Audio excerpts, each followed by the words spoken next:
टुकड़ों की जरूरत नहीं। शहर, सिटी, महानगर, एक ऐसा शब्द जिसमें सपनों की पूरी दुनिया बसती है। पीढ़ियों से यही हमारी मंजिल थी, वो जगह जहाँ किस्मतें बनती थी, भविष्य बनाए जाते थे और एक बेहतर जिंदगी का वादा था। छोटे शहरों के बड़े सपने देखने वाले हम सब अपना बोरिया बिस्तर बांध करके, घर वालों को अलविदा कह करके इन कंक्रीट की जंगलों की तरफ भाग खड़े हुए। ये एक सपना था, लेकिन आज हकीकत क्या है? भागने का टाइम है, आलस का राइम है, सरकारी ये नौकरी क्या तेरा वैलेंटाइन है।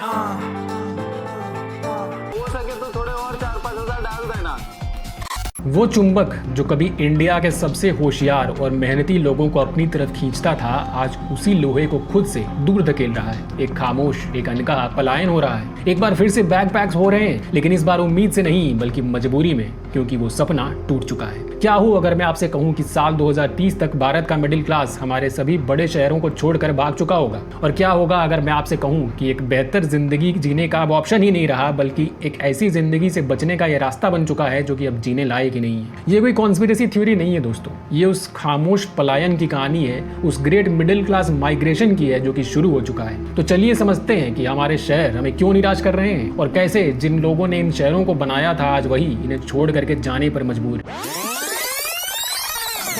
पिछले 30 सालों से कामयाबी का फॉर्मूला सीधा था, अच्छी पढ़ाई करो और किसी बड़े शहर में जाकर के शिफ्ट हो जाओ। क्यों? क्योंकि नौकरियां वही हैं, सारी बड़ी जो एमएनसीज हैं सो वही हैं, टॉप की इंडियन कंपनीज वही हैं। यानी कि सारी की सारी अपॉर्चुनिटी का जो इकोसिस्टम है वो यही 6-7 मेट्रो सिटीज तक सिमटा हुआ था। ये हमारी इकोनॉमी के इंजन बन गए थे और जो मिडिल क्लास है वो इनका फ्यूल। और हमने खुशी खुशी खुद को इस इंजन में झोंक दिया। हमने 12-12 घंटे काम किए, हमने घंटों का घटिया सफर झेला, हम छोटे छोटे कबूतर खाने जैसे घरों में रहे, हमने हर कीमत चुकाई। क्यों? क्योंकि इनाम जो था, यानी कि हमारे बच्चों का जो भविष्य था, वो बेहतर होने की संभावना थी। ये सब हमें उस कीमत के लायक लगता था। जब उस समय मैं जब कर रहा था तो मेरे एक्सपेक्टेशन बहुत ज़्यादा थे कि हाँ मुझे कोई अच्छी जॉब मिल जाए। जॉब है तो पैसा कम है। लेकिन फिर धीरे धीरे बिना किसी को बताए हुए सारा जो गणित है वो बिगड़ता चला गया। कीमत इतनी ज़्यादा बढ़ गई कि जो इनाम था वो अब धोखा लगने लगा। वो शहर जिसने वादा किया था कि तुम्हें सब कुछ देगा, बदले में तुमसे सब कुछ छीनने लग गया। तुम्हारी सेविंग्स, तुम्हारी सेहत, तुम्हारा वक्त और तुम्हारा मानसिक सुकून। ये सिर्फ एक फीलिंग नहीं है दोस्तों, आंकड़े गवाही दे रहे हैं। आज अर्बन ड्रीम की जगह 4 कड़वी हकीकतों ने ले रखी है। एक ऐसी जेल की 4 दीवारें जो मिडिल क्लास का दम घोट रही हैं। इस शहरी घुटन को समझने के लिए मिलिए प्रिया और समीर से। प्रिया और समीर कोई काल्पनिक कैरेक्टर नहीं है दोस्तों, बल्कि ये लाखों लोगों का चेहरा है। प्रिया बेंगलुरु की एक आईटी फर्म में एचआर है और समीर जो है वो मार्केटिंग एजेंसी में प्रोजेक्ट मैनेजर है। 10 साल पहले आंखों में सपने लेकर के वो इस शहर में आए थे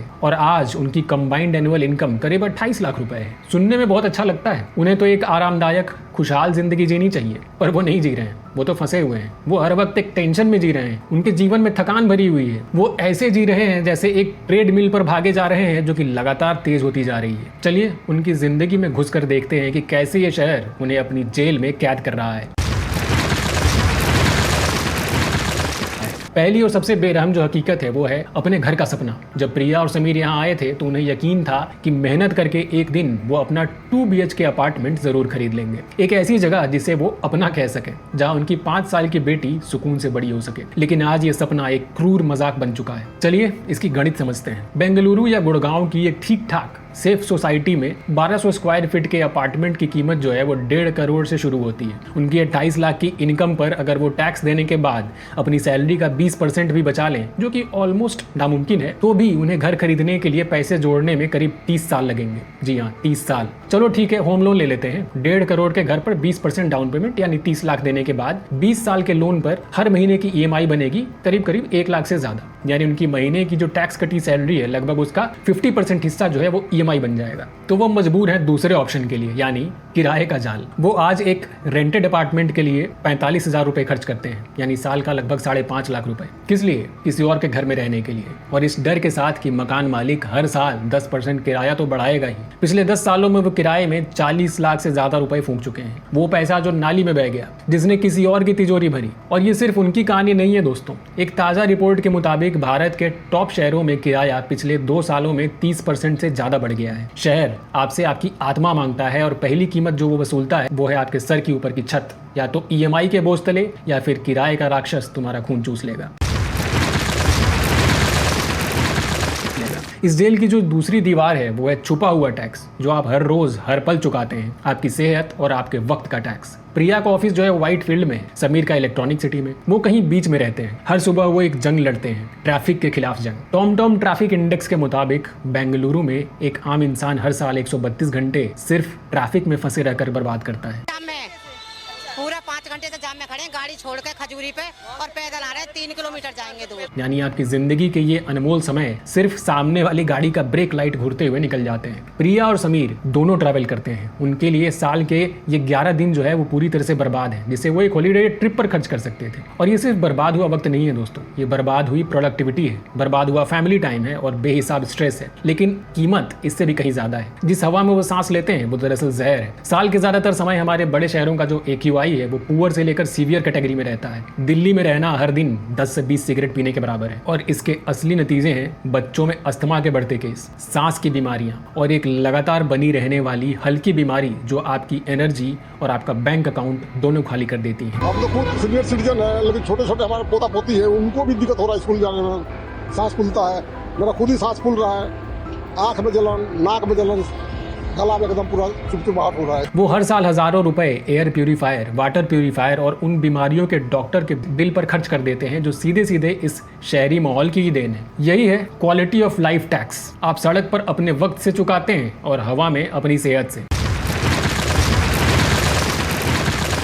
हालांकि प्रिया और समीर की सबसे बड़ी जो चिंता है वो है इनकी बेटी मायरा। वो उसे सबसे अच्छी शिक्षा देना चाहते हैं, एक सुरक्षित माहौल देना चाहते हैं, लेकिन शहर इस खूबसूरत सपने को एक भयानक आर्थिक दुस्वप्न में बदल देता है। एक अच्छा टॉप टियर नहीं बल्कि सिर्फ एक डिसेंट प्राइवेट स्कूल जो है उसकी फीस मेट्रो शहरों में आज 2.5 लाख रुपए से शुरू होती है। ये उनकी पूरी ग्रॉस इनकम का लगभग 10% है, और वो भी सिर्फ एक बच्चे की बेसिक स्कूलिंग के लिए। और ये फीस हर साल 10 से 15% डेफिनेटली बढ़ जाती है। स्कूल से पहले उन्हें डे केयर पर निर्भर रहना पड़ता था। एक सुरक्षित भरोसेमंद डे केयर का खर्च जो है वो 15,000 महीने से शुरू होता है, यानी साल का 2.25 लाख रुपए उस पर निकल जा रहा है। कई परिवार खासकर महिलाएं एक भयानक फैसला लेने पर मजबूर हो जाती हैं। बच्चे की देखभाल करने के लिए या तो नौकरी छोड़ दो क्योंकि जो तुम्हारी सैलरी है वो मुश्किल से उस डे केयर का खर्च ही निकाल पा रही है, या फिर बच्चा कैसा बढ़ रहा है उसकी चिंता छोड़ दो। शहर में कोई सुरक्षित पब्लिक जगह है ही नहीं, कोई पार्क नहीं है जहाँ बच्चे जो हैं आजादी से दौड़ भाग सकें। हर चीज बिकाऊ है। बच्चे को खिलाना है तो मॉल के प्ले जोन के पैसे भरो, कोई स्पोर्ट सिखाना है तो प्राइवेट एकेडमी की मोटी फीस भरो। एक इंडियन मेट्रो सिटी में बच्चे को पालना अब एक लग्जरी बन चुका है।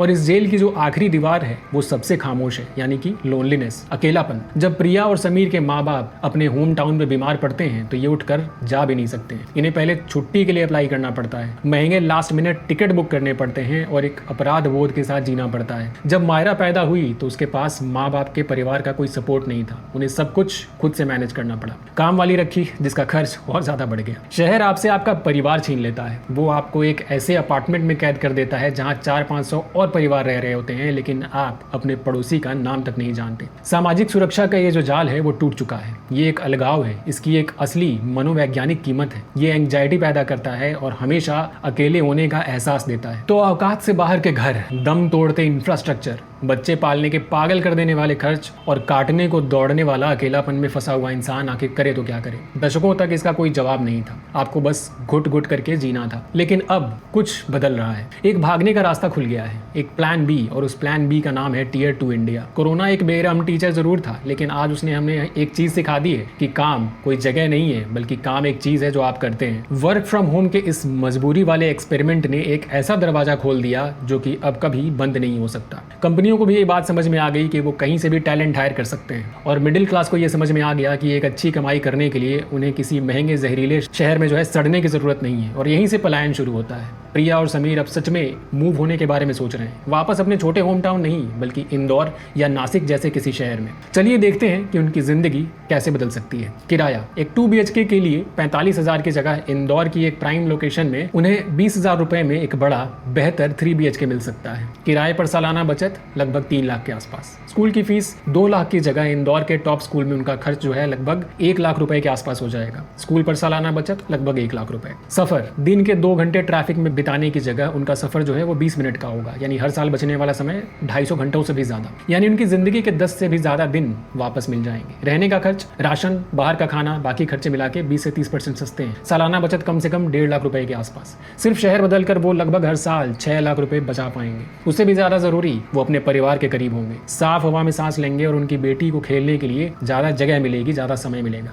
वो असल में उस अपने घर के सपने के बारे में सोच सकते हैं जिसकी कीमत बेंगलुरु के मुकाबले 1/3 है। और अपॉर्चुनिटी, जयपुर, इंदौर, सूरत और कोयम्बटूर जैसे शहर अब नए मैग्नेट हैं। उनके अपने स्टार्टअप इकोसिस्टम है, बेटर इंफ्रास्ट्रक्चर और कनेक्टिविटी है। अब ये कोई समझौता नहीं है दोस्तों, बल्कि एक स्मार्ट चॉइस बन गया है। लेकिन क्या ये पलायन अच्छी बात है? दिल्ली और मुंबई के अपने एयर कंडीशनड कमरों में बैठे पॉलिसी मेकर और अर्बन एलिट का कहना जरूर होगा कि ये इकोनॉमी के लिए बुरा है, हमारे बड़े शहर अपना टैलेंट खो देंगे। मैं कहता हूँ कि ये भारत के लिए होने वाली सबसे अच्छी चीज है। ये पलायन कोई खतरा नहीं है दोस्तों, ये एक वेकअप कॉल है। ये बड़े शहरों को अपनी समस्याएं ठीक करने के लिए मजबूर करेगा। जब वो मिडिल क्लास को फॉर ग्रांटेड नहीं ले पाएंगे तो उन्हें लोगों को रोकने के लिए एक बेटर इंफ्रास्ट्रक्चर, साफ हवा और सस्ते घर देने पड़ेंगे। ये देश के संतुलित विकास को बढ़ावा देता है और वेल्थ एंड अपॉर्चुनिटी को कुछ ठूसे हुए शहरों में बांटने की जगह पूरे देश में फैलाता है। ये दलील की टियर 2 जो सिटीज हैं वैसी नौकरियां नहीं देते हैं, अब हर दिन कमजोर होती जा रही है। अपॉर्चुनिटी की परिभाषा बदल रही है क्योंकि लोगों को ये बात समझ आने लगी है कि महीने का 1 लाख रुपए कमाने का क्या फायदा अगर आप 50 से 60 हजार रुपए जो है वो किराए और EMI में ही दे दें,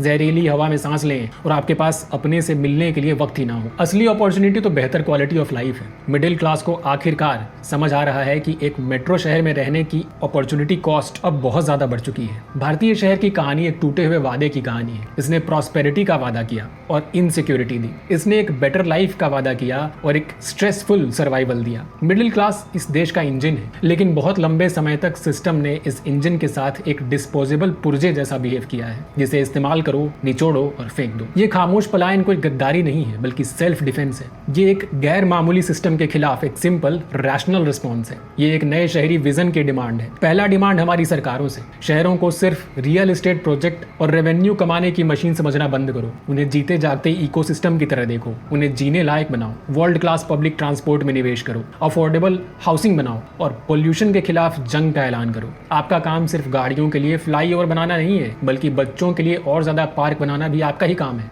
और दूसरा डिमांड है हमारी कंपनियों से, हफ्ते के 5 दिन 9 to 5 ऑफिस 20वीं सदी की बात हो चुकी है। रिमोट और हाइब्रिड काम को एक लॉन्ग टर्म स्ट्रेटेजी की तरह अपनाओ। अपने ऑफिस को डिसेंट्रलाइज करो। एक 2 tier शहर में बैठा एक हैप्पी लो स्ट्रेस एम्प्लॉय जो है वो किसी मेट्रो शहर में जले बुने एम्प्लॉय से कहीं ज्यादा प्रोडक्टिव होगा। और तीसरा डिमांड मेरे मिडिल क्लास के साथियों से, अगर आप ये फ्रस्ट्रेशन फील कर रहे हैं तो आप अकेले नहीं हैं। आप बड़े शहर में कामयाब ना हो पाने के लिए फेलियर नहीं है, बल्कि वो शहर आपके लिए फेल हुआ है। तो सवाल हम सबको खुद से पूछना है, क्या हमारे शहर आज भी डेवलपमेंट के इंजन है या वो हमारे सपनों को पीसने वाली चक्की बन चुके हैं? क्या आप भी इस शहरी चक्रव्यूह में फंसे हैं और क्या आप भी अपना शहर छोड़ने की सोच रहे हैं? अपनी कहानी, अपने शहर का नाम और अपने शहर छोड़ने का रीजन कमेंट्स में जरूर बताइए। चलिए मिलकर इस बदलाव को एक सकारात्मक रूप देते हैं। नेक्स्ट वीडियो में एक और जरूरी मुद्दे पर होगी बात।